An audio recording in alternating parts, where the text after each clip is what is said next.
So there it is. Ice, baby. Too cold. Yeah. Too cold. Just real quick about Kathleen Kennedy at Lucasfilm. Yep. George has said he wants to kind of retire to the garage and make more personal films so he doesn't worry about box office and all that stuff. Kathleen Kennedy is a very, very accomplished producer. Yeah, no, she's got a fantastic pedigree. And so this means you're going to have Lucasfilm meetings run by a person who says, we need to bring revenue into Lucasfilm. We need to do it in a good way. Our chances of getting cool Star Wars films, which I still think could happen, went up astronomically. I watch Clone Wars. I'm going through Netflix, and I enjoy Clone Wars for what it is. Yeah, well, that's there's so many things that are possible with the Star Wars universe that. So I'd be interested to hear your take on this. There's an interesting short film on copyright talking about how the way the founders intended copyright was you got 25 years after it's created. That was the original, like flat out. You got 25 years, make your money, and then you're done. Which would mean that by now we could see today a sitcom set in the Star Wars universe of 1977. We could see a Hamlet in the Star Wars universe of 1977, and all these amazing things. But I see, like, well, go ahead. But of course, they've extended the copyright for these essentially indefinitely, right? Because they keep the Mickey Mouse rule and so on. And it's like, are we in a better world because nobody is allowed to make money on the Star Wars universe of 1977? Here's where it gets, and I'm all for copyright and patent reform, not elimination, but reform. The problem you get into is you take a look at, let's say, Game of Thrones. Mm-hmm. Okay, first book of Game of Thrones came out. I forget when. Probably 8 years ago, 9 years ago, or something. No, okay. I think even longer than that. I want to say that my brother. I want to say it was like 99. If you look at when you go talk somebody into investing, when you want to get somebody to put money into a property, a big part of 1996. Okay, so when you want to get somebody to put money into a property, part of it is the return on the income. And when it comes to making things like film or television, sometimes you're looking at the idea that you're going to get your return. If you don't make your money in the first couple of years, it might have to be long tail. Sure. And what will happen? What happens to the economics of that when, a 25-year window sounds, reasonable, to an extent, but, the problem is like I don't know why do we need a Star Wars? I mean, all those ideas sounded horrible to me. And we're going to get so much more bad derivative versions of that. Here's the difference, though. We already have bad derivative versions of all those. And the reason we have bad derivative versions is because the only legal way for you to pursue any of these things is if you refuse to charge any money whatsoever. So as a result, you have people making crappy Troops, which is a spinoff of Cops, and they're okay because it's parody and because they're not charging. Meanwhile, it's illegal for anyone to put their heart and soul into anything that they want to derive a livable income from doing. But I guess as an artist, my point of view, it would be stupid. I mean, to me, it's like, if I'm a creative person, either I want to collaborate with the people who created this or own this, or I want to go off and create my own universe, my own thing. No. Well, okay, here's the thing. The world is not a better place because it's against the law for me to pitch Logan's Run meets freaking Star Wars. Those are both two properties that have aged and made their money. And the money they're making now is not based on what was created. When you say their money, what does that mean? How do you define their money? That there should be a limit, that they should be only allowed to capitalize on this for a period? That implies the sense of fairness that I don't know that I agree to. No, okay. It rakes after it makes its money back, it should become public domain? Oh goodness, no. That's an unfair argument, and I think you know that. No, look, I really don't know, because when you say made their money, I do not know what you mean by that. They did very, very well. They made a lot of money. And here's the thing is they're not out of the running. Their money doesn't even stop for the original product. They're still allowed to do their original product, and they're still allowed to continue to make money, and they're still allowed to make sequels. And because they were the ones who created the property, they have a massive market advantage over anyone else when it comes to Star Wars. But what I don't understand is this idea that they need the freaking hammer of law to disallow anyone else to try to tell that game. You're telling me that nobody could have told a better Star Wars story than George Lucas. I think a lot of people could have, but that's not what I'm telling you. I'm telling you. Okay, but you realize it's against the law for somebody to make a buck doing it. They could do it for free, right? They could do it for free. It's fair use, blah, blah, blah. But it's against the law for someone to put their heart and soul into something and tell a better story than George Lucas could have. That is ridiculous. Well, but again, when does it become ridiculous? At what point is it ridiculous? 3 years after it's made? 5? I'm a guy. I look at I make my money from copyright. Well, my money. How about this? I mean, you tell me. The question is, when does it become ridiculous? I don't know where that line is, but I know it's somewhere before, after you die, plus 70 goddamned years, which is our current law. Right. I guess my point of view is I'm a guy that my income is derived and from works that I made, when, going back to 1996. Okay. Stuff that's been around for 16 years. And there are people who tell me, well, then, you create the new and sell the new, but none of those people telling me this are doing that. I have a lot of amateurs who don't make a living they're literally from their creativity. Right. That are offering all sorts of economic ideas about that, but have no practical experience about that and tell me what's right or what's wrong, which frustrates me. It does frustrate me because it's if somebody's, I'm a guy that's dependent upon that, and I look at a market where there's sort of a window to it. And if you say, let's get rid of let's only have a 10-year copyright, I'm not worried about some kid, from Oklahoma who wants to do a better version of one of my tricks. If that kid contacts me, I'll give him my blessing. My fear is the Barnes and Nobles and the Amazon and the Time Warners of the world won't invest. No, just taking the if you want to buy my book, they will sell it to you. Okay, so let me, and I don't usually do this, but for the life of me, I can't remember the video, what it was. I'm going to kick it over to the chat room. There was a video that we played on frame rate, or we played part of it on frame rate, that made the case of it was the story of copyright, and it talked about are we better off for not being legally allowed to do it? I've seen this. Have you? And yes, you didn't agree with it? Brian, I read the copyleft, all this stuff. I am fascinated by this, and I absolutely believe, but I think the thing that I look at it from is, one is that when we talk about there's a lot more sides, and the idea too is that I look at I absolutely think that if we could have had a better Star Wars film, but we may not have had one at all because there may have been so many shitty versions that came out that it became like those knockoff things of every Hollywood movie that comes out that we may have been disgusted with it. Here's the thing is, let's take something, for discussion, we'll say,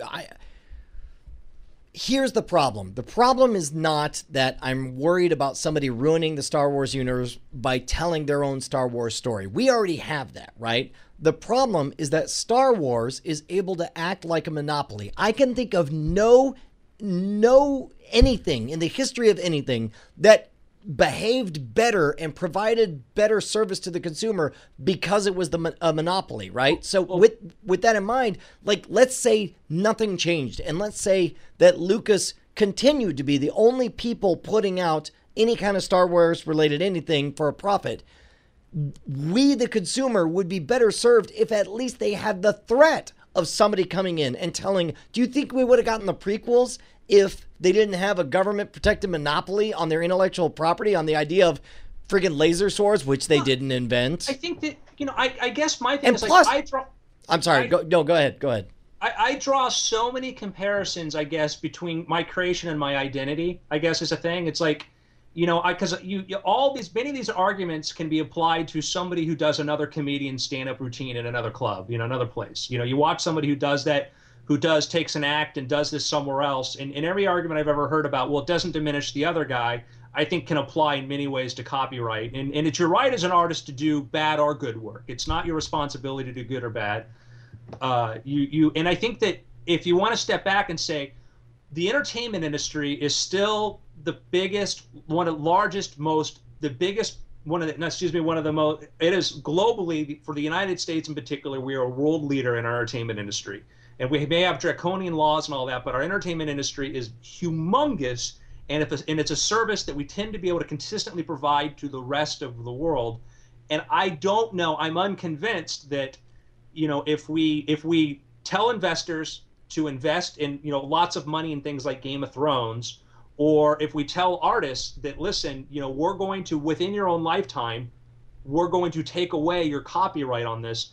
I do not necessarily think that is I don't believe 100% either way, but I'm really unconvinced that that is a good thing to help us create more. I don't want to see, if you've got a really talented director out there, I want him to do something different than Star Wars. I want him to be inspired like Lucas was with Flash Gordon and Dune and do something different. Well, and that's just the problem, is that he didn't do anything different than Flash Gordon. He essentially took Kurosawa's, whatever don't the do Fortress. That he just did this. That's the worst argument in the world. No, here's the problem is okay, if not Lucas, can we at least agree that Disney has founded their entire business on taking properties upon which the patent is expired, or I say patent, but the intellectual property rights have expired. They create things like Snow White and Cinderella, ancient bullshit, and then they turn around and they protect it on their end. They're like, well, we found this first. We just had 2 Snow White movies.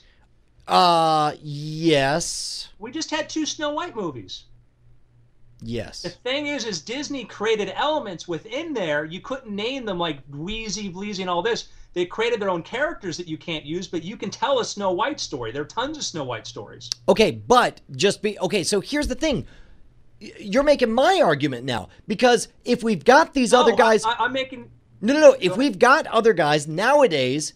If you're telling me that other people nowadays can do Snow White and it doesn't hurt Disney, then why can't other people do original Star Wars stories and have it not be hurting George Lucas? My point isn't that will or will not hurt. My point is that the Snow White argument has been one that's been around forever because it was a poorly misunderstood by other people in the copy movement. No, just explain to me what's different about Snow White to Star Wars. How come Snow White but Star Wars not okay? Because in my view, people can own a copyright to a story or a storyline. In my view, people should be able to own copyrights to the things that they create, okay? They should be able to. Like people going into an impenetrable fortress and to retrieve a princess, and they got some wacky characters with them.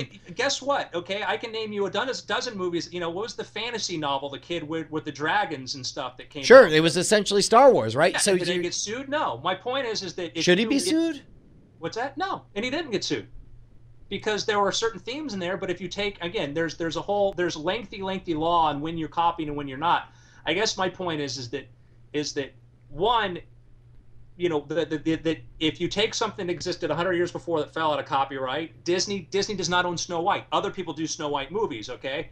Disney owns Mickey Mouse, and the copyright law keeps being extended, so Disney continue to own Mickey Mouse because Disney doesn't want to see anybody else do Mickey Mouse or make money for Mickey Mouse. Star Wars, part of the reason we get Clone War cartoons is because they sell Clone War toys and because they get the monopoly. And there's nothing wrong with a monopoly. Monopoly is not a bad word. Star Wars has the monopoly on producing Clone Wars cartoon characters and producing Star Wars action figures. If they could not be the only person making those action figures, if they had to be in Walmart next to identical copies that looked exactly like what they were doing or pretty close. Or maybe better. Maybe better, but most likely we'll cheaper and more made to be quick to a buck because the people putting the money into it are going to put less time and energy into it because it's a higher risk.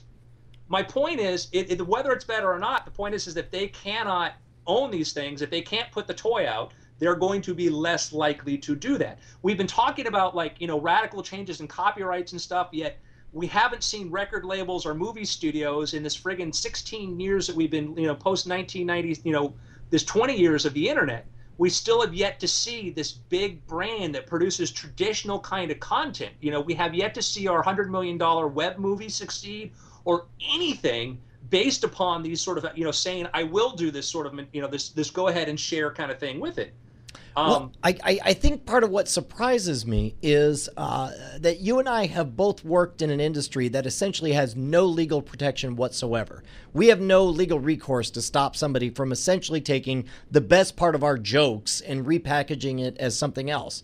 And yet, we both have done okay, and that we both have seen a self-policing, and we both understand if somebody did rip us off, we would have a massive market advantage in that we could publicly call them out for what they're doing and be ahead of them for developing new material. I'm surprised. Brian, my majority of my income comes from my books and DVDs, and I constantly have to be vigilant and stop. I lose sales, tremendous amount of sales overseas, places like that, because there is no copyright protection. I can't do lectures in certain countries because I will never make the money back in sales. They can't afford to bring me. They can maybe, where I can go here and lecture in the United States where people are a little bit more sensitive to copyright, they will buy my DVDs.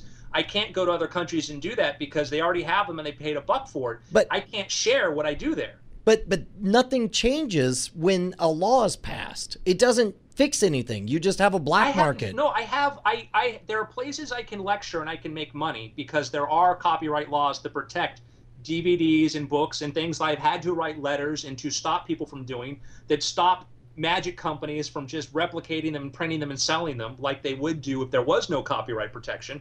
My parts of my things are protected by this, but where places where it's not, I can't go there.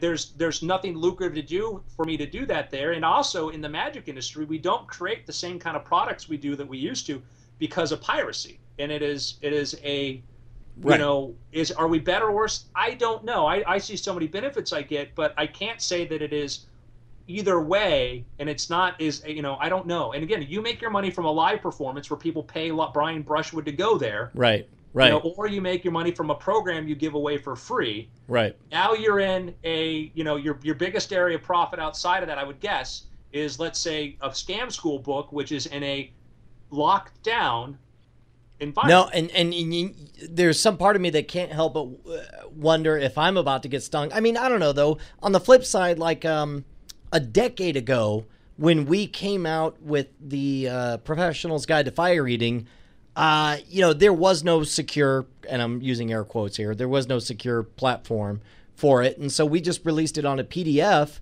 And I was like, well, the best I can do is hold people personally accountable. So I put a big fat lie in the first page that said, warning, this copy is, embedded with meta tags that say right. your name and your location. So if it gets out, I'll know it's you that ripped me off. And I'm sure, to certain people that did nothing, but to other people, they were like, well, I don't want my name associated. I was like, the fact is you cannot stop piracy. You cannot stop people from imagining a Star Wars world where two gay roommates do a sitcom. And I don't know why you would want to. It's like, I understand this vague notion of like, oh, well, you're diminishing the brand and that's going to damage my sales. I'm a guy that part of what I have to do is, if I want to produce stuff outside of myself, I have to go talk other people into loaning me money. Right. I have to talk to investors and I got to show them a return, and I have to answer questions. What happens if X? What happens to this? And show us this thing. And when you go to Hollywood and you want to go pitch a TV show or something, and you look at all the different markets this thing has to go to, and the fact that most of the money does not come in the first 30 days or the first year, or sometimes even the first 3 years. And you have to sort of figure out how, in spite of piracy and stuff, you'll still make money. And that does there's a reason why there's a hell of a lot more reality TV. You get this sort of in television, you get reality or really high concept that they think they can capitalize, real quickly on a big scale, like a Game of Thrones or stuff.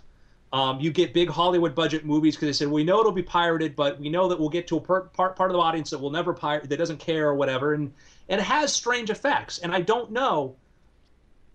not know what the ideal situation is. I do know that as a guy that if we all of a sudden said, let's only have a 10-year copyright, my biggest fear isn't the little guy. My biggest fear is Amazon saying, great, we're going to have every Andrew Mayne book in print available for free on your Kindle when you buy a Kindle. It's when you go to Barnes and Noble and you look at Snow White, Grimm's Fairy Tales, all this stuff. You Sure, have sure. Well, and understand, like, I totally understand the fear, but I just wonder how much of it is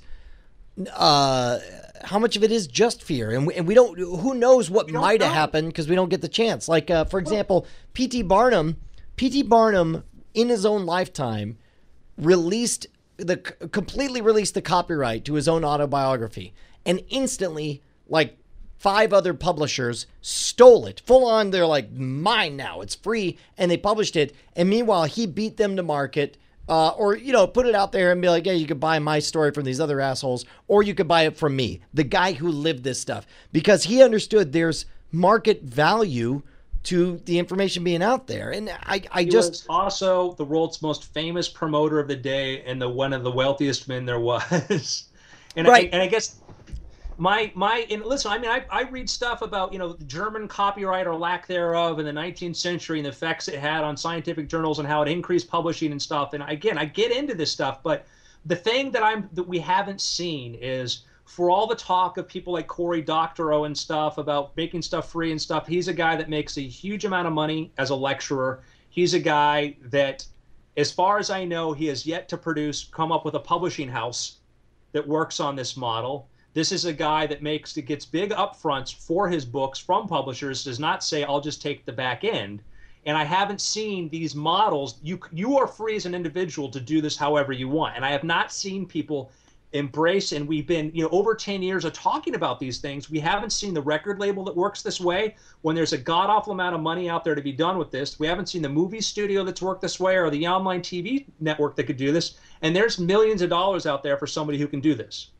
Yeah. No, and I do see that. If your goal is to crack into that $100 million plus market, it's like all the rules totally change. Because I could point to someone like Girl Talk, who was a success on MySpace and then just did a pay what you want album. And considering it's one guy or maybe 2 guys or whatever, they're able to get away with it. But that's the thing, is when we look at like the Radiohead experiment or stuff, they did it once, and then they did the pay what you want, and then they didn't do that model again, and because they realized that like the average thing paid was really low. And you get these people who try these models experimentally, then they move on to something else because it works great as a one-time promo. Hey, everybody, check this out, because everybody you get all this goodwill promotional. Every website says, hey, look at this awesome thing they're doing. When Louis C.K. did his thing. Louis C.K. got millions of dollars of free publicity because when he did it, it was unique and novel. Right. The guy to come along and do that doesn't get that. I mean, yes, that is true. However, by that logic, Kickstarter is on its way down, and I don't know if that's the case or not. Not at all. No, Kickstarter's Kickstarter's escrow.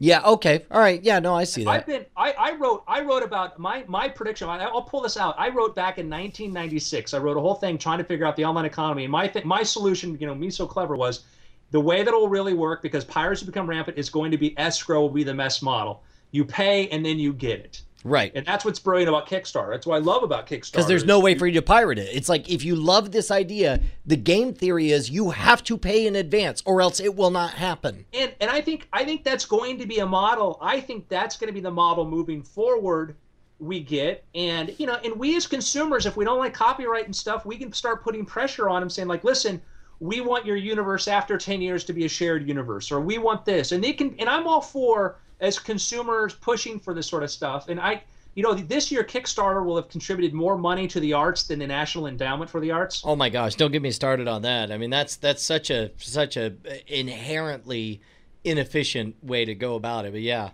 So I'm tremendously excited about that. I think that content creators, there certainly needs to be a discussion, and I certainly think that there could be a discussion of like, how do you license this idea? How do you license other people to play in your universe, perhaps? But I'll tell you what, when I look at all those Star Wars fan films and things like that, my reaction's different than yours. One, I realized, man, I wish these people would spend half as much time reading a book on how to friggin' direct actors or choose actors as they do learning Final Cut. But, you know, Right. most of these things are made by nerds who just want to sit in front of their computer and draw lightsabers. Sure. But when I see something done really well, I'm like, imagine if you could tell your own story. Give me a different universe to go play in. Imagine if you told your own story. Yep. I mean, that only goes so far, though. It's like, especially in a world where we derive so much joy from seeing different takes on familiar territory. It's like, I understand that part of the reason we have sequelphilia is because that's what it takes to make investors happy. But part of the reason it makes investors happy is because that's what people want. We love hearing somebody sing Amazing Grace yet a different way. Yeah, but I would say that here's the thing to think about, though, and this is the Game of Thrones discussion brought this up and talking about Lord of the Rings, and I think part of the reason why some people really, really hate adaptations is when they read things, they believe they have this idea of canon. And the book is which canon. Is horseshit. When you get deviation from canon, and it's disruptive because we invented in the last, couple thousand years, the idea of the fictional narrative. Right. Our brain still has to wrestle with this, and people get upset. They treat their actors like they're really these people because part of us wants to believe when George R.R. Martin sits down at his keyboard, he's not making this stuff up. He's channeling it. He's from another opening universe. a door to this actual place, and these stories come flowing out. And that's a thing that I think about. That I have a bunch of Marvel comics, Star Wars comics, and I kind of don't want to read them because, well, they're not canon. The Green Bunny guy's not part of it. If I get invested in this character or whatever, he's not real. Not like Han Solo. So here, maybe this is part of what fuels my rage. Is in the 90s, people have a hard time, especially people under the age of 25, have a hard time understanding this. But there was a time from 1990 to 1996 that you could say the phrase, "Hey, remember Star Wars?" and not sound like you're insulting someone's intelligence, right? You could be like, it was that forgotten and it was that old, that out there, and it was also, and there was nothing happening except for a series of books in the expanded universe where some of science fiction's greatest sci-fi authors thought about things like, what are the stories of all these crazy aliens that we see in the cantina? What are the stories of people we see in Jabba's palace? What are the stories of the bounty hunters who failed in their attempt to find Han Solo or whatever? And they were licensed and they didn't make a lot of money off of them, but you had massive creative energy poured into this dormant, dead space. And then, because motherfucker owned the copyright, when the prequels came out, asshole Darth Sellout sweeps his hand and says, none of that counts. Here's something. And it's like, we're not better for the fact that it's a monopoly. The fact that we have a monopoly enables one man to undo the creative artistic works of an entire generation of the greatest sci-fi authors of our generation. And you wouldn't be able to do that if he didn't own the copyright on it. I mean, it never would have existed if he didn't have that, though. Sure, okay, but you know what? He had to. So that gives him the right to undo the creative works of other people. I think as an artist, you have that right. No, you don't. Remember, No, you don't. No, you don't. No, you don't. No, you don't. You do not. If somebody, as an artist, if somebody takes something I teach on a scam school thing and makes a whole routine about how this proves that God wants us to kill race, or I don't know, whatever, fucking, I'm trying to think of what's something universally reviled that you still want to protect. Okay, we'll say the reverse. Let's say somebody takes a scam school routine and uses it to tell their allegory of why racism is good and you should own black people. Like, I would be horrified by that. But as an artist, I do not get to tell them that it doesn't count because he gets to tell his own story and there's nothing I can do to stop him. Period. Right. And I guess what I'm saying is that if you as the creator of that, I can't tell, you can, if you say, hey, I'm going to stop doing scam school. I don't want to do anymore. This is it. I want to go move on to other stuff. I respect that. And I like the idea that the artist has the power to do that. I like the idea that the artist gets to be the artist, can either be the narrator or can allow other people to narrate. But you would be okay with that artist retiring and then saying, "Oh, also you can't do it either." Well, yeah, I would. No, I would be okay because I would kind of like. I guess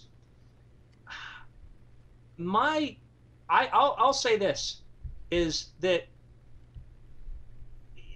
I think about like how many goddamn Star Wars books there are and how so many of them are not that good, and I am fearful of the idea of there being even more not good. And there may be some great ones out there, but the chances are, if you read Harry Potter fan fiction, which these are written for the same reasons that people sit down to write books to begin with. And you know the story with 50 Shades of Grey? Sure. But I just FYI, I mean, feel free, go forward with your discussion, but, and this will be an unfair argument on my half, but this is the most liberal I've ever heard you sound. like this is you making a value judgment based on what you personally find pretty and unpretty, which I personally is always offensive to me because... But Brian, no, this is the whole point of this is I'm saying the artist should have the right to do this. And you're telling me that you're upset by Lucas's choice. And no. An artist does not have the right to tell other people how they should tell their own stories. Well, their own story. I mean, again, I'm saying what I'm saying is that you went from making this value judgment about George Lucas and using that as an excuse as why other people should have it. He's done crap, let other people do good. My point is to say that because he did crap with it is not an excuse to let other people have it. It's the opposite of your point of view. I'm getting from the point of view that you as my Ayn Rand point of view, my let me blow up this, Howard Rourke, I'm going to blow up this tower, is that if you perverted my thing or you're changing this thing, then I'm going to destroy it because it belongs to me. To me, I hold as extraordinarily sacred. I do not have the right, period, to tell anyone in any situation what they can and cannot say. And I think I hold that as like a founding principle. I do not own you or your mind or the words that come out of your mouth. Okay, and if you want to tell a story about Mr. Happy Pants, I cannot stop you. And it's like, and that's my own personal belief. So like, I'm thankful that the founding fathers even wanted to give me 25 years of exclusivity for that. What is your what is your reaction to if tomorrow, are you telling people if they want to take your scam school book, okay, and they want to sell it, if they want to take it and they want to go sell it themselves, can they do this? If they're using my exact words, that's one thing. They're gonna add an addendum. They're gonna they're gonna do right in the margin and say, this is my twist on this. They're gonna use your words and they're gonna use that. I would not here's what I would say. That's a simple question, Brian. I'm trying to answer. Rules of etiquette, let me answer. I would say I would love it if they wouldn't. You're an asshole for doing it. I am powerless to stop you because I do not, among my rights, my natural rights, I am free to speak my mind.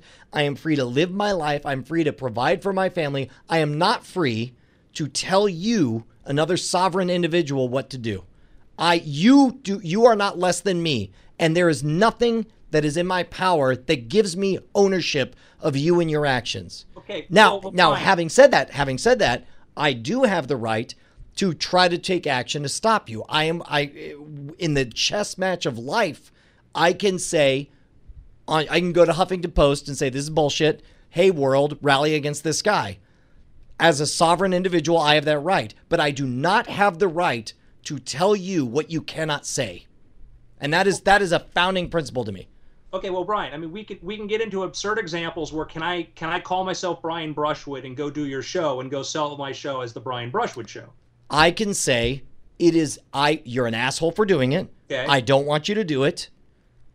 I do not own you, and I cannot stop you physically from doing it. However, I can use the leverage of me and my personality and my ability to argue my case to stop you. You would not call a lawyer. You would not use the law to protect those rights, which were acknowledged by our founding fathers, that ideas can't be treated like property. Okay, here in the perfect world, things would be different. And the fact is, I'm saying, would you? If you're, you deal with the laws you have, not the laws you wish you have, and the laws we have, I would act under. But on. Wait. You just backtracked from I would not do this, I would not exhort, but I would now, in this world, no, I would use the law. No, you'll have to clarify your position. My point is that if somebody decides it sounded to me like what you said is, oh, well, you would sue, so therefore your argument is invalid. Explain to me how that's not the case. I'm saying that I see a contradiction here. That's what I'm saying. I'm not going to say your argument's invalid. I say I don't understand why this is okay and this is not. My point is this: is that there is the idea is should ideas, whether they be books or inventions, should they have some of the same protections we give physical property? And that's what our founding fathers wrestled for. They did not come with a clear, simple answer to this, and they tried an approach to say ideas in speech, written words, etc., should have similar protections that physical property has, because they believe to foster this. Absolutely not, because physical property. There's only one of. And if you take the physical property away from me, I no longer have the physical property. Wait, Brian, back up. Okay, let's say, but the founding fathers, that was a decision that's why they had copyright. But here's the thing. What you're describing, your horror scenario, is already my exact world. Somebody right now, today, could come out with a green puppet called Mr. Jolly Britches, and I would be powerless to stop him. What is so great? You keep evading my point. My point I'm trying to say is there was the question of should ideas, okay, should they have similar or some protections like physical property? I think 25 years was a prudent judgment by our founding fathers. I think that 70 years after the creator dies is utter and complete bullshit. But so you do agree there should be some? I think to foster innovation, it is a reasonable trade-off to allow some protection to foster innovation, which is what the founding fathers did, and which is not what we have now. What we have now is a free-for-all grab bag for lawyers, where people keep pushing kicking the can farther down the road, and we're coming up on 100 years of goddamn Mickey Mouse, and it's against the law for anyone else to tell a Mickey Mouse story, and that's bullshit. Okay, but here's the thing. You've now gone to the point where you say that it is okay, or perhaps a good idea, to allow limited protection of ideas or speech. I'm saying I'm not bent out of shape about that concept. I am bent out of shape about where we've ended up with it, and if it were up to me, me personally, I'm not going to say how the world should be. I'm going to say that me personally, I do not believe that I have the right to tell other people what they should and should not say. That is not for me. I can respond to it, but it is not for me to say that the government should or should not allow somebody to make a buck speaking words. You have a choice to exercise this right or not. When you published your book Scam School, you could have given it Lawrence Lessig, you could have used one of those, one of their own copyright designations. You could have said, you could have given it a CC, Creative Commons. You could have done any of these things. That opportunity was there because you could say, hey, I think the law is too onerous. Right. I'm going to allow you to use this within whatever this thing, and you can do that. That's a really good point. And to be honest, in a perfect world, I absolutely should do those, and I would do those things. The fact is, I am a single man providing for a family of 4.5 and growing, and I don't understand that law. I don't know how to apply for that. And it doesn't matter. It's easy. It's Creative Commons. It'll take you an hour to understand it. Well, then let's do that for the second book. Let's do that. The problem is that there's no incentive for while I feel this way about it, and I'm not going to move on anyone who decides to teach a scam school related trick or whatever. I don't have. There's no incentive for me to spend even 1 hour of my time that could be otherwise providing for my family to look up the law. But you as somebody who knows all this, want to walk me through it, I would love to. I think this is a great idea. You as a creator, under the law, you can give up whatever rights you want to. Now, like we mentioned what you did when you put out your PDF and you put your warning. When I put out my PDFs, I did this. I did not what's that? Oh, I was just going to say my lie of a warning. I did not use copyright protection. I did not use watermarking. I told people I did that. I said specifically, please respect that I'm an artist trying to create. I don't do this because I don't want to treat my people who buy my stuff like criminals. I did that in everything, and I've continued to do that to this day. Other people in the magic industry ask me why I don't use DRM or I won't do this, and I say because the person who's buying this from me, I want to treat with respect, and I won't do that to the person who's going to steal. They're going to get around they're going to circumvent this anyways, and that's always been my attitude. I'm very, very open towards people who come to me and say, hey, can I, as long as I am that point of access, as long as I have the opportunity to say yay or nay, I am extremely, extremely liberal when it comes to giving permissions and stuff about doing this, because I want to live in a world where we're more that way. That being said, if some entity starts to copy my book and sell it, I will use the law, and I won't feel like a hypocrite for doing that, because I will use the law within how I think I should be using it. Wait, why did you just call me a hypocrite for saying the exact same thing? I'm not. I don't. But I didn't make the statements you did about I shouldn't be able to control what other people say. I don't. No, I from the beginning I've been clear. This is my belief. This is there's the law of the land, and there's the way I believe in my heart. And one of the things I believe is I do not have the legal right to tell other people, or I should not have the legal right to tell other people what they can and can't say. Here's the difference. What I'm saying is that I am not behaving any differently than I would in that ideal world. Okay? If I want to live in a world, which I do, where I have copyright protections. If somebody interferes with my copyright protections, I will use whatever legal powers I have. Okay? I believe that is okay to do. I believe that is okay to do that, and that is morally right to do that. You're telling me that it's not morally right. But please don't put words in my mouth. What I'm saying, I'm trying to understand. It's the only way I can try to explain to you how I see what you're saying. There's a difference. I'm not saying it's right. I'm not saying it's wrong. Would you sue? Would you use the courts? It doesn't matter what I do. Let's say it matters everything, Brian. All right. The answer is I would build Iron Man armor and blast him with repulsor rays. How does that change anything? The point is, it doesn't matter what I would do. What matters is, the question is, what is best for the art? What is best for science? What is the best for progress? And the evidence is indisputable that the more freedom there is, the more people move forward. Brian, I guess we have to figure out how we define, when you say evidence indisputable, we have the biggest entertainment industry in the world out of the United States. Even the biggest music industry, and these things are produced elsewhere, other countries. We have the biggest one, and we have probably the most protections. Is that proof that that's why we have the best, that we have protections? I won't say that, but I would also not say that getting rid of protections would mean we would have even more. As I said, we've had this big experiment of the internet, and we have yet to see the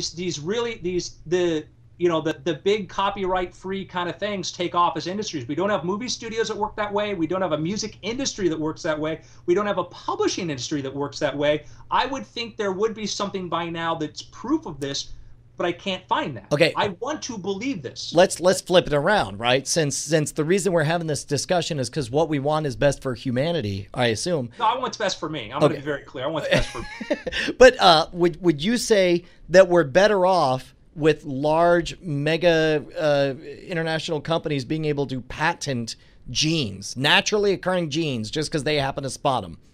Well, and the argument, I would say that where we're trying to get with the law is a shorter period of time, but I would say absolutely the idea is that they would not be spending billions of dollars trying to discover these things, these treatments, if they did not have protections that they could have a window to profit from it. Do you think we're better off with the patent warfare that we're seeing with Google and Microsoft and RIM?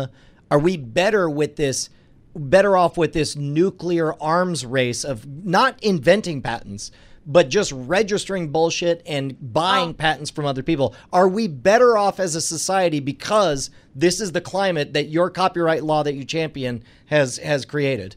I mean, give me the alternative. The alternative is that, again, you don't get to tell other people what to say or to think.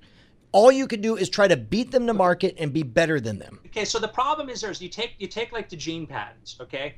The problem is, and it's a double-edged sword. The problem is that with gene patents, if you did not have this opportunity, the idea that for a 10-year window, I think it is now, or whatever it is, a window to exploit this, you would not have had all this private capital that went in there. We can prove this. We can look at the amount of private capital that went into that area before And then after, we had decisions that said that you could have these patents on it. And it was a huge amount of private capital that went into this, and we cataloged a tremendous amount of genes. Now, some of the people chief among this, like Craig Vintner, though, have been like, he's against onerous gene patents and all that, but he's also the guy that's going to be the first one to exploit it. What you happen is the people who will benefit the most if you get rid of those kind of protections very often are the huge corporations that are already there, because they're the first ones to be able to go do that.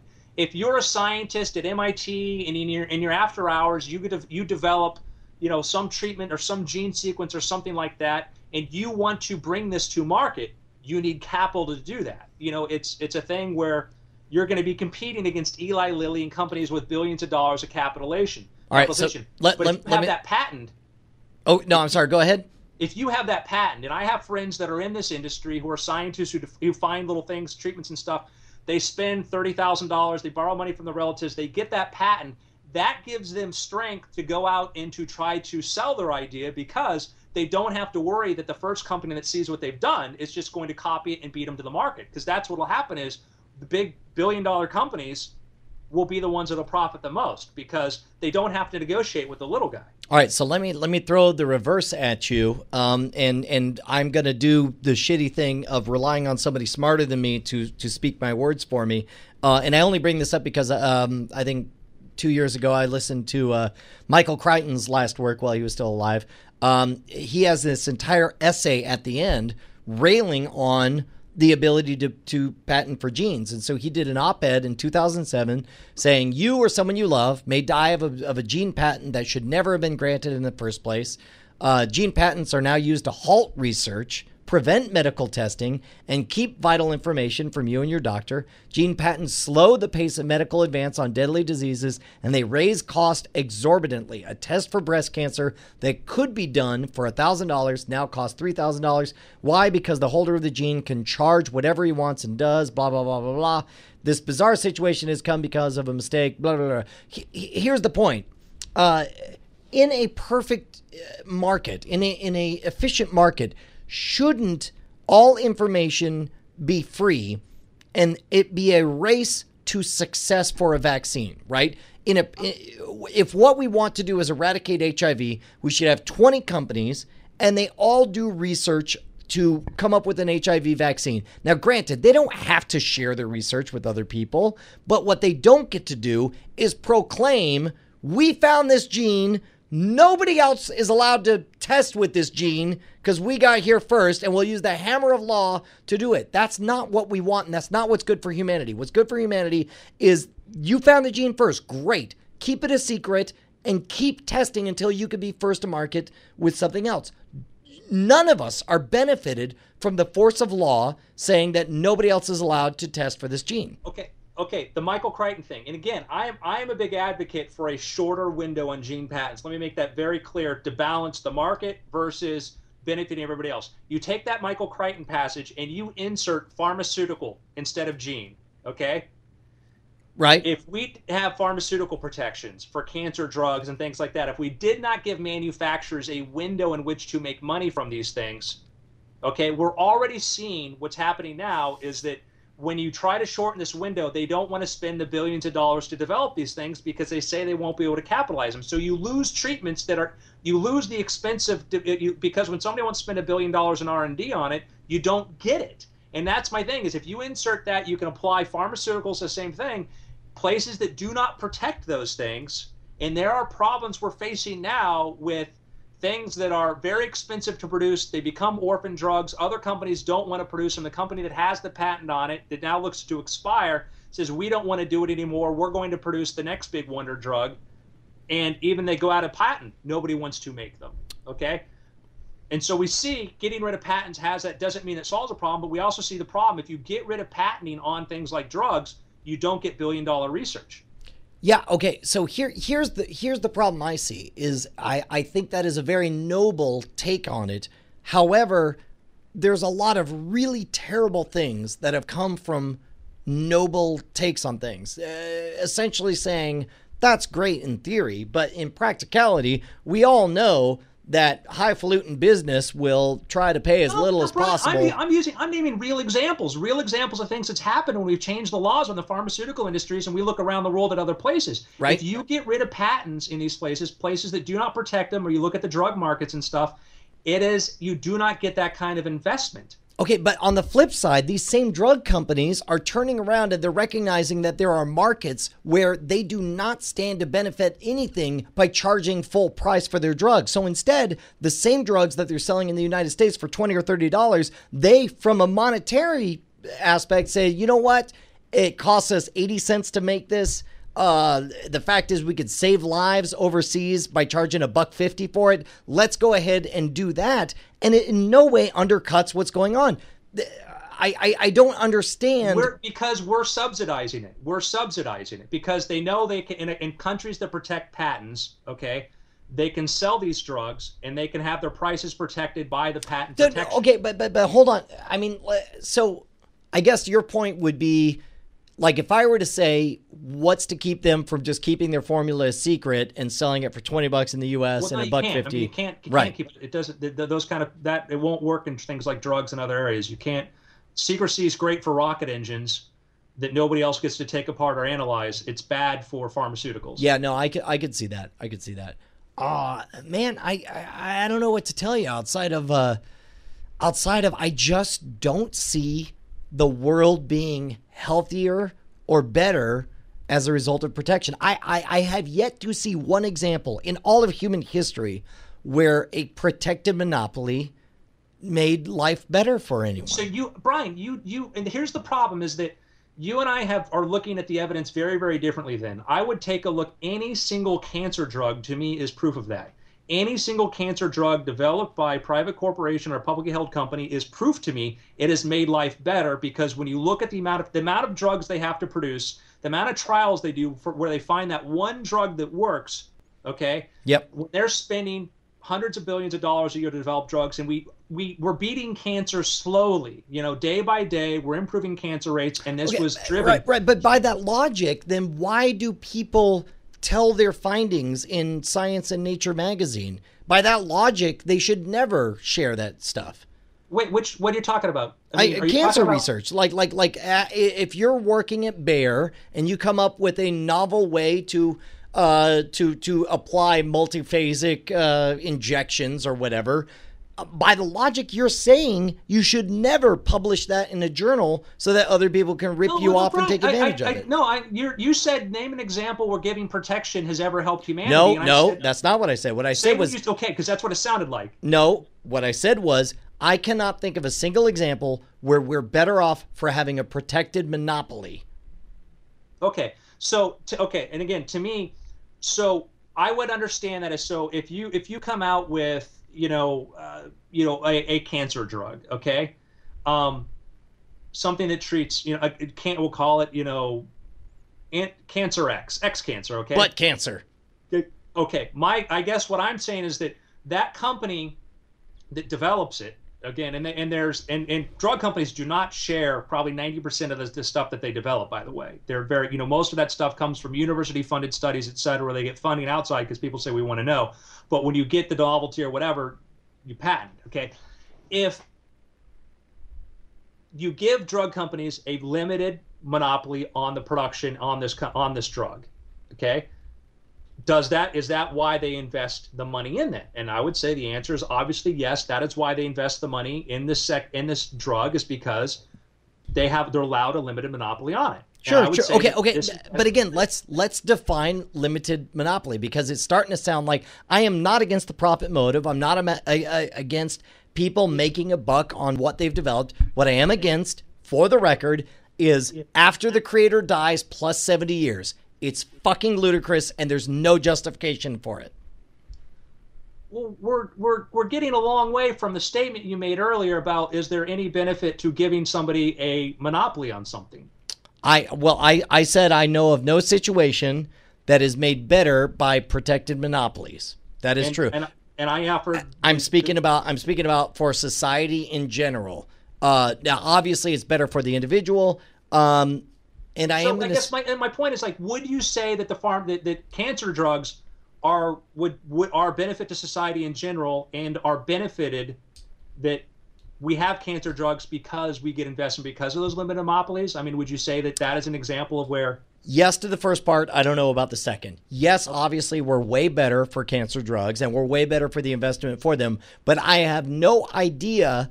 I think it's a fallacious assumption to say that the protections that make possible the cancer drugs, which I do agree, you got to have a reason to make money in order to invest the effort to produce a cancer drug. But I am not in defense of our current laws. Our current laws support nothing but crony capitalism. They are ridiculous. They're in the pockets of big industry like Disney. It's ridiculous that we're 100 years of Mickey Mouse and Mickey Mouse is still protected. There's not a person alive who had anything to do with the creation of Mickey Mouse that stands anything to lose from other people making Mickey Mouse cartoons nowadays. Again, I have from the onset, I am in full agreement. We need to rethink how these things work and how long. I believe there needs to be a window for how long you're allowed this. You know, the length of that I'm totally open for. But I argue vociferously that you do have to extend some protections to ideas and stuff like you do physical property.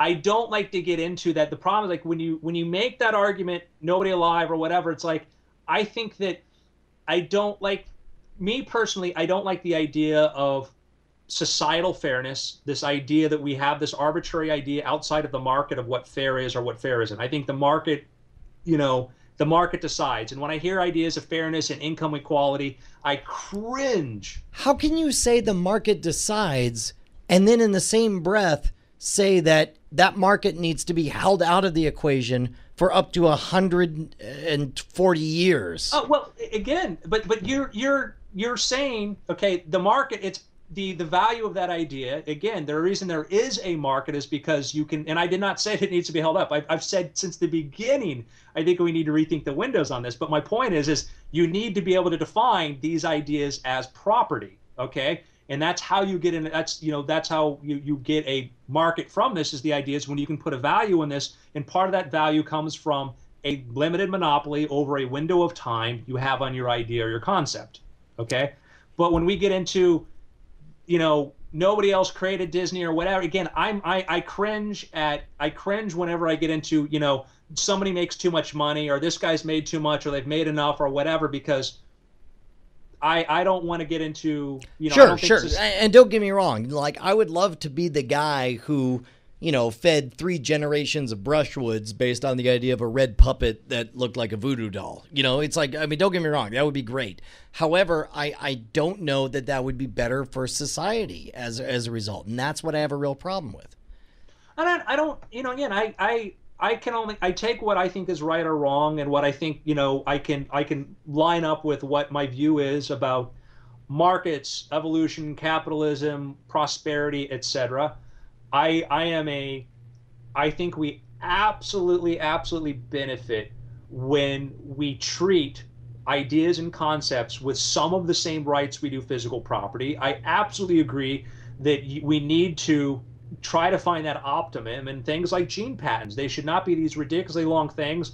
They should be long enough that a company can go in there, can do it, can make will have incentivize investors to put money into it, but not so long that that more people would die than if they had never existed. All right, so let's do this. So that we don't go all night and we end on a positive note, let's play a little game where we'll take turns not making arguments, but instead proposing scenarios and seeing just a thumbs up, thumbs down. Like, that's a good result of copyright or that's a bad result of copyright. And so, like, for example, I'll start with the first. Yeah, Brian, nothing is ever. To us, to me, and to you. This is opinion only, and I'm not. For me personally, yeah. I'm not going to judge you, and you're not going to judge me. But I also have a weird way. Listen, I bought Game of Thrones on Blu-ray, and I don't even own a Blu-ray player because I so wanted to encourage people to keep creating more stuff like that. And I have HBO, and I can watch it for free anytime. Exactly. Okay, so that's how I think. Sure. I don't have a single BitTorrent or copyrighted film that somebody else I stole anywhere on anything I have. I'm so alien to many people about this. Right. Okay. So let me start off with an easy one. Humanity is better, and that'll be the judgment upon which you and I both go do it. Humanity is better because nobody 100 years after the creation of Mickey Mouse is allowed to tell any stories about the Mickey Mouse. So this is like a baseline thing, right? So I'm going to say no, and I hope you'll say no too. I don't know how to answer that. I don't know. It's opinion. Yeah, nobody's gonna hold you to anything. You think society's better for it? All right, that's interesting. All right, now you go. Ideas, be they be patents or copy or like stories or stuff like that, should be treated as property for a limited period of time. Okay. Behind that, you and me. All right. Given the founding fathers take on copyright for where we began and where we are now, the world could be a better place if people were legally allowed 25 years after the release of Star Wars to tell their own stories in the Star Wars universe. This would be Jefferson. This would be Franklin. Yeah, which one is you, though? Really? Oh, that's interesting. I cannot tell you how I look at how much talent is wasted already in that universe that could be telling new stories. Yeah, I think you might be colored by that. I think you might be colored by that experience because meanwhile, like imagine if Kevin Smith did a sitcom, did Clerks in the Star Wars universe. How great would that be? I would be so behind that. Bad example. Okay, all right. I will listen to Kevin Smith talk 2 hours about the movie he made, but I will not watch the movie he made. Well, I mean, I understand that. Maybe you know what? What if it was a for-profit podcast? What if it was Star Wars storytelling? And I don't want to see a Star Wars sitcom. I really don't. Yeah. I want to believe it's real. I want to believe that fucking stuff really happened. Okay, but that's you. You know that's you projecting your own beliefs on. All right, so your turn. Go ahead. Yeah, it's me. Like, no, don't. All right, go ahead. What do you got?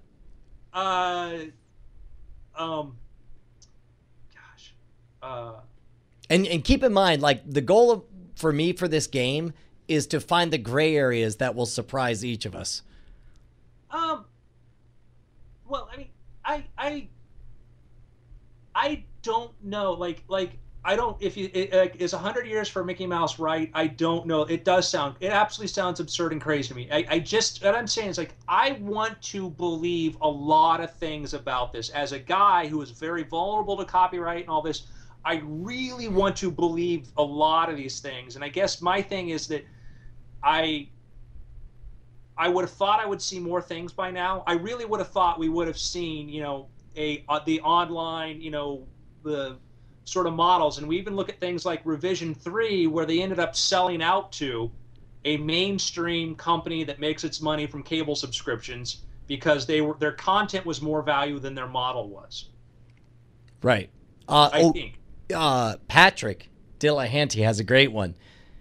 Is it a good or bad thing that a very litigious family of people owns the copyright to Happy Birthday to You and that they sue any restaurant who sings it? Hate that song. Hate that song. Did you ever see the Barretts and Barat take on that? No. That's a Happy Birthday is a great example of one of those things that we all kind of feel this ownership around, and it's been you think like, man, this thing, how long is, I forgot, like, how old is Happy Birthday? So let me show you this real quick. This is what he was referring to, which I thought was extraordinarily clever. I got to wait for this 30-second advertisement to play, and then I'll show it to you.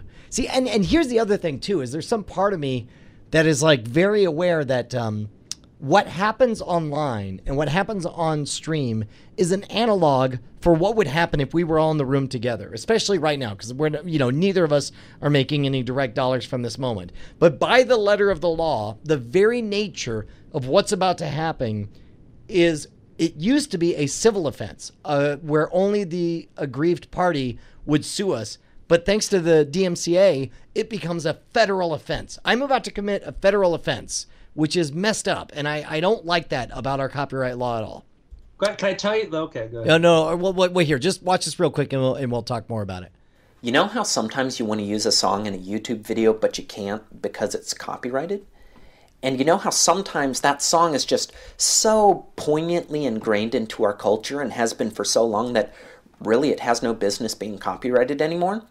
Like, well, I can't think of a specific example right now, but my point is this.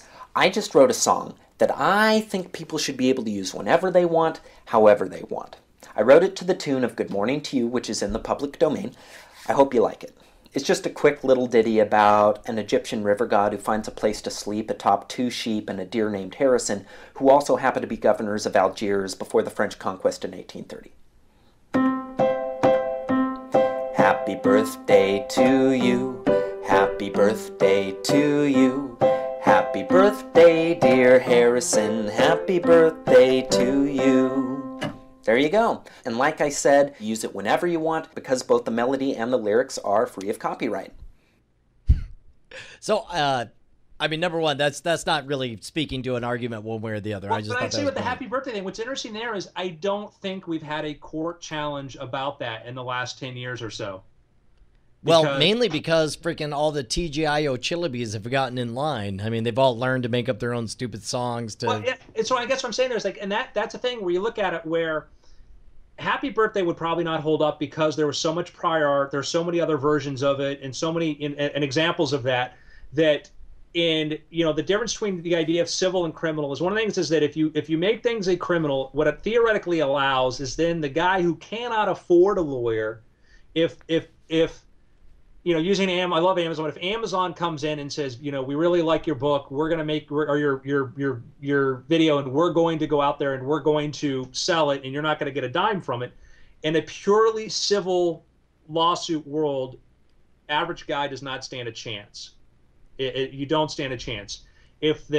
And realistically, they don't even now with the criminal sort of. Let's be honest. Google. Well, I think that's the problem. Like when this was coming in, the problem is that the distinction is if you own, I believe it was at 1999, $2,000 of or a value of $2,000 of copyrighted material that you do not legally own, then it becomes a federal offense. And I don't think people understand the bigness of a fucking federal offense for it's like I understand HBO, you're ticked off. I didn't pay you $10 a month, but you realize just owning the entirety of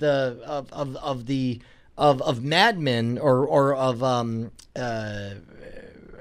say Mr. Show or whatever. You grab Mr. Show on there, they could say, well, this is we charge $10 per episode for this, blah, blah, blah. You're over $1,000. And now you're going to jail. Fucking jail. There's nothing okay about this to me. Yeah, I think jail's a little bit, Okay, now understand, though, you're dangerously close to making the argument of, we're not really going to charge you for the things that we've made illegal, which I have no tolerance for. I think that, again, I don't think I'm close to that at all. I think that...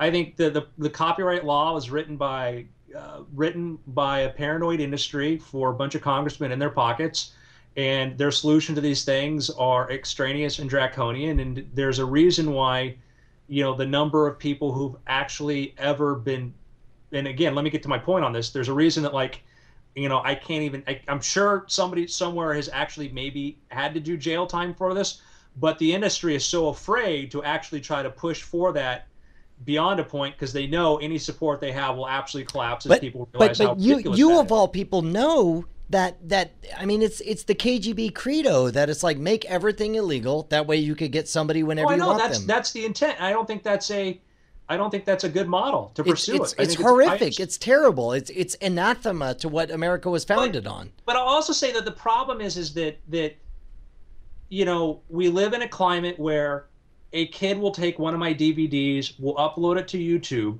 okay, and tell everybody, check out this Andrew Mayne DVD. And I will contact them and say, hey, listen, you know, I kind of try to sell this and try to limit access to it with the idea, one, because it's a magic secret, and if the fewer people know it, it actually has more value, etc. And the response is, well, I'm a fan. And it's this because they are so alien to the idea of idea ownership. Right. You know? Okay, but help me how that story leads to you're okay with a legal system that sends that kid to prison, federal prison. I already told you I'm not okay with that. I'm telling you the environment in which it comes from, and I'm not telling you this is why these people are hysterical. We have to understand why they're hysterical. It does not mean their hysteria is right. It does not mean the response is right. It means, you know, when the White Walkers are coming towards us, we want to know friggin' why. And my point is that understanding that mindset helps us come up with better solutions. And the problem is that these guys, they look at and they think every 15-year-old kid wants to rip them off. And they come up with, you know, the head of Syria, people want freedom. And he realizes freedom means that he's going to be friggin' going on death row and tried in Syria. So his response is, I'm going to gun them down. It is a horrible, horrible, horrible solution, okay, to what he's trying to do. What I'm saying is that is why they have these stupid ideas, and this is how they see the world. And I see a little bit of this world, but I know the answer is not throw the kid in jail, okay? Right. But I also don't think the answer is, not that you're saying this, but I don't think the answer is get rid of copyright. You know? Right. So I guess my point is just that, like, you know, and I also understand too that the odd thing is that when they came up with these criminal penalties, which I think are ridiculous and onerous and stuff, and that putting somebody in jail for downloading something seems silly to me, maybe a fine. But my point is that when you went and you created criminal penalties, it then actually empowered people who did not have the power, individual copyright creators, holders. The little guy who wrote a song or did this could then protect himself in case, you know, somebody else did that. Yeah, Does this help? I don't know. I mean, I see where you're coming from, but I don't know that we're necessarily better off for it. Okay, look, here's the thing. I've had to pee for over an hour, so I gotta split. But dude, it's always a Brian. Again, how about this for a bonus hour? I always enjoy this, dude. Well, you know what I like about discussions like this is I feel like we're both on the same page. Where it's like we can sketch out the lines, and as long as we're not talking about a one-way ticket to Mars or a space elevator, we could do it without getting bent out of shape about it. Hey, and again, the line kind of comes up to, you know, there's discussions involve definitions or values when they get to be contentious, because one person has a different definition than the other one, or a different value. Right. And, all right. Well, look, man, I'm going to shut the feed down, but thank you, everybody who joined us on everything. I'm going to Taco Bell. Bye, guys. All right, there's that. That shut down. And then I'm going to shut down the Justin feed. Bye, guys.